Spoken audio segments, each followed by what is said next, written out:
안녕하세요. 오늘은 빅체인에 대해 말씀드려 보도록 하겠습니다. 저는 빅체인 관계자도 아니고 전문 투자자도 아닙니다.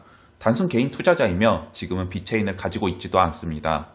영상에 나오는 내용은 빅체인의 공식적인 입장이 아니며 모두 저의 개인 의견입니다. 영상을 보고한 투자의 책임은 모두 본인에게 있습니다. 영상에 앞서 빅체인은 회사 이름이고 우리가 거래소에서 매매하는 것은 베트라는 코인입니다. 업계에서는 이 둘을 구분하여 사용하지만 영상에서는 편의상 모두 빅체인이라고 하겠습니다. 첫 번째, 차이나 리스크. 아시다시피 중국은 코인 거래를 불법으로 규정하고 있습니다. 빅체인이 나올 2016년 당시만 해도 중국에선 코인 거래가 불법이 아니었으나 해외 자금 유출로 인해 2017년에 모든 코인 거래를 금지하였고 올해 5월부터는 더욱 강력한 조치로 채굴마저도 금지가 되었습니다. 중국 정부에서 비트코인을 금지하는 이유를 정리하자면 첫 번째, 자금이 외국으로 빠져나간다는 점, 두 번째, 코인을 투기성으로 간주한다는 점, 세 번째, 채굴을 할 때 대량의 에너지가 소모된다는 점, 이 세 가지로 보고 있습니다. 물론 이 세 가지 이유도 중요하지만 코인을 금지하는 궁극적인 이유로는 바로 비트코인은 민주주의를 표방한다는 점입니다.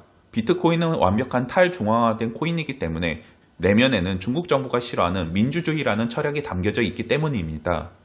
인베팅 비트코인의 저자 얀 프리츠커는 비트코인은 인쇄술, 인터넷, 삼컷 불림만큼 강력한 탈중앙화의 힘을 가지고 있다고 말했습니다. 비트코인의 발전은 곧 경제 민주화를 나타내고 있습니다. 중국은 모든 것을 중앙집권 체제하에 간섭하기를 원하며 경제 또한 중앙화를 위한 CBDC를 적극적으로 개발하고 있습니다. 그렇다면 중국인이 만든 빅체인은 성공하지 못하는 것일까요?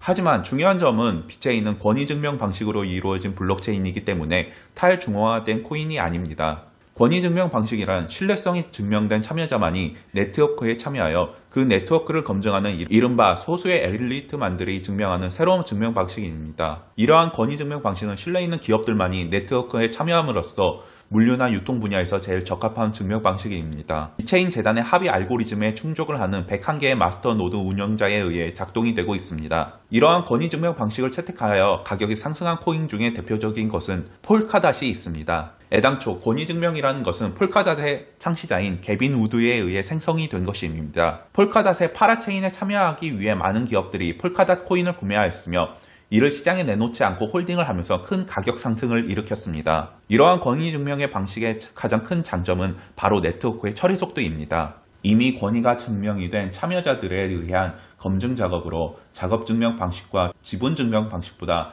훨씬 더 빠른 트랜잭션을 처리할 수가 있다는 것입니다. 굳이 어떤 트랜잭션이 위조된 것이 아닌지 찾을 필요가 없습니다. 권위증명의 단점은 탈중앙화가 힘들다는 것입니다. 효과적인 증명 방식을 위해 탈중앙화를 포기한 것이 권위증명 방식입니다. 또 권위 있는 기관이 어떤 것인지 누군가 조작을 한다면 그것 또한 피해갈 수 없습니다. 아무 이름도 없는 어떤 기업에 대해 정부 또는 다른 대기업이 이 기업에 대해 평판이나 권위를 마음대로 올려버린다면 그 참여자는 거짓으로 참여를 할 수가 있습니다. 아이러니하게도 이러한 권위증명의 단점들이 빅체인을 중국에서 더욱 성장시킬 수 있습니다. 마음만 먹으면 중국 정부가 빅체인의 권위증명 방식에 개입하여 이를 통제할 수가 있습니다. 중국 정부는 대체적으로 먼저 규제나 법령을 정해놓고 기업에 제재를 가하는 것이 아닌 먼저 기업이 하는 것을 두고 보고 지켜본 다음에 어느 정도 선을 넘게 되면 그 기업에 대해 제재를 가하는 경향이 있습니다. 따라서 빅체인이 성장을 하는 것은 현재로서는 막을 이유가 전혀 없는 것이고 크게 성장을 한 후에 개입을 하는 것도 전혀 늦지 않았습니다. 그렇다면 빅체인이 성장한 이후 중국에 제재가 있는 것은 아닐까요? 빅체인은 중국에서만 거래를 할 필요가 없습니다. 세계적으로 많은 트레이더들이나 빅체인을 통한 권위증명 방식에 참여하고자 하는 기업들이 줄을 서서 있기 때문에 굳이 중국이 아니더라도 다른 나라에서 거래가 가능합니다. 중국 정부는 사실 블록체인 기술에 관심이 많으며 5대 중요 기술 분야의 한 가지로 블록체인 기술을 선정하기도 하였습니다. 따라서 통제를 할 수 있는 블록체인이라면 정부에서 적극 지원을 할 수도 있습니다. 두 번째, 물류 대란의 해결. 현재 전 세계적으로 이슈가 되고 있는 물류 대란의 근본적인 이유는 코로나로 인한 항만의 인원이 부족하게 되면서 나타내는 현상입니다. 현재 항만의 컨테이너 운송의 구조에서 선박이 컨테이너를 하차하고 이를 트럭에 수송하기까지 아직도 많은 작업이 종이로 이용한 아날로그 작업으로 되어 있습니다. 컨테이너를 트럭으로 옮기는 데까지만 해도 너무나도 많은 작업과 인력이 필요했던 것이며 코로나로 인해 일할 인원이 부족하게 되자 물류 대란 사태까지 오게 된 것입니다. 그렇다면 인원을 늘리지 않고 운송 체계를 간편하게 하는 것은 무엇이 있을까요? 바로 블록체인을 이용한 시스템을 구축하는 것입니다. 블록체인을 활용하여 실시간 환적 시스템을 구축하게 된다면 더욱더 빠른 운송이 될 것입니다. 선박사 간의 이메일이나 수기로 문서를 주고받는 과정에서 누락이 최소화할 수도 있고, 트럭 운전사들에게 수기로 나눠줬던 종이 문서 대신 실시간 어플을 통해 바로바로 컨테이너의 위치를 알 수 있게 해줍니다. 우리나라 부산항에서도 블록체인 기술을 도입하여 물류 대란을 해결할 것으로 기대하고 있습니다. 하지만 여기서 의문점 하나가 있습니다. 물류 시스템에서 블록체인을 쓰는데 굳이 빅체인을 활용할 필요가 있을까? 라는 점입니다. 물론 이것도 맞는 말입니다. 물류 시스템에서 굳이 빅체인을 활용하지 않고 다른 블록체인을 쓰는 것이 더 효율적일 수 있습니다. 하지만 우리가 알아야 할 점은 코인과 접목되지 않은 블록체인은 거의 성공하지 못하였습니다. 블록체인 노드를 운영하고 유지하는 데는 많은 전기 에너지와 자금이 필요합니다. 따라서 보상이 없다고 한다면 누가 과연 블록체인 노드를 유지할까요? IBM에서 개발한 블록체인이 보상이 없자 얼마 지나지 않아 종료가 되었습니다. 만일 보상이 없는 블록체인 노드를 운영하는 것은 정부가 직접 운영하는 블록체인 노드밖에 없을 것입니다. 하지만 아무리 정부라도 많은 비용과 시간이 드는 블록체인을 운영하기에는 부담이 있을 수밖에 없고, 새로운 블록체인을 개발하기까지는 오랜 시간이 걸리기 때문에 처음에는 민간에 있는 블록체인을 가지고 와야 할 것입니다. 이미 빅체인은 중국의 국영기업인 상하이 가스사와 파트너십을 체결하기도 하였으며 중국 강소성의 성도인 수저씨와 협약 체결을 하였습니다. 이더리움이나 폴카닷과 같은 다양한 블록체인을 활용할 수도 있겠지만 현재 물류 시스템에 특화된 블록체인은 빅체인이며 시가총액도 20위권 내에 있는 규모가 큰 블록체인 중 하나입니다. 세 번째, 위조품 방지. 빅체인의 창업자는 루이비통에서 최고 정보 처리 관리자를 지냈었습니다.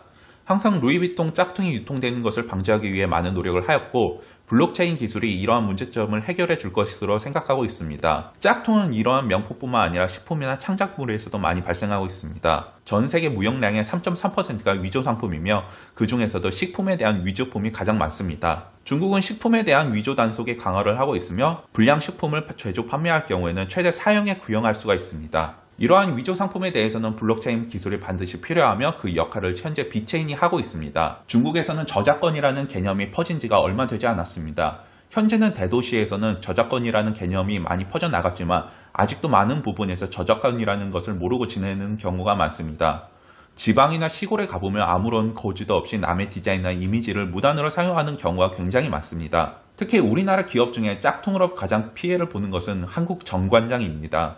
정관장은 중국에서 대단히 인기가 있는 상품이지만 카피 제품이 너무나도 많기 때문에 이러한 저작권 문제로 골머리를 앓고 있습니다.